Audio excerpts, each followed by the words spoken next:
மற்றும் ஒரு அண்மை செய்தி. அம்மாப்பட்டி முத்தாளம்மன் கோயில் திருவிழாவில் 10,000க்கும் மேற்பட்ட பக்தர்கள் பங்கேற்றுள்ளனர். அம்மாப்பட்டி முத்தாளம்மன் கோயில் திருவிழாவில் 10,000க்கும் மேற்பட்ட பக்தர்கள் பங்கேற்றுள்ளனர். இது குறித்த முழுமையான விவரங்களை வழங்குவதற்காக நமது செய்தியாளர் செந்தில் இணைப்பில் உள்ளார்.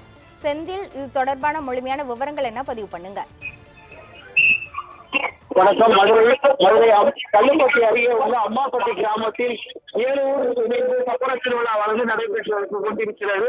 இந்த சப்பர திருவிழாவில் 10,000க்கும் மேற்பட்ட பொதுமக்கள் சுவாமி தரிசனம் செய்து, அதாவது கல்லுப்பட்டி, அம்மாப்பட்டி, பேரையூர், மேலக்காரநேரி, வன்னிவேலம்பட்டி, தேவன்குறிச்சி ஆகிய 7 ஊருக்கு கிராமம் பொதுமக்கள் இணைந்து தங்கள் சுவாமி வேண்டுதலை நிறைவேற்றும் வண்ணமாக 7 நாள் திருவிழாவாக இந்த 7 நாள் திருவிழாவில் தங்களது சொந்த ஊரிலே சப்பரம் தயார் செய்யப்பட்டு தாங்கள் பொதுமக்களை இணைந்து சப்பரத்தை கொண்டு வந்து அம்மாப்பட்டியில் உள்ள முத்தாளம்மன் கோயிலில் அம்மன் தரிசனம் செய்து, பிறகு அங்கிருந்து 7 சப்பரமும் 7 அம்மனும் ஒன்றாக வழிபட்டு அங்கிருந்து கிளம்புகின்றன.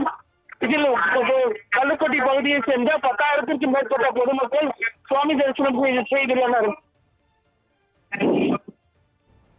அம்மாப்பட்டி முத்தாளம்மன் கோயில் திருவிழாவில் 10,000க்கும் மேற்பட்ட பக்தர்கள் பங்கேற்று சுவாமி தரிசனம் செய்துள்ளனர். இது குறித்த முழுமையான விவரங்களை வழங்கியதற்கு நன்றி செந்தில்.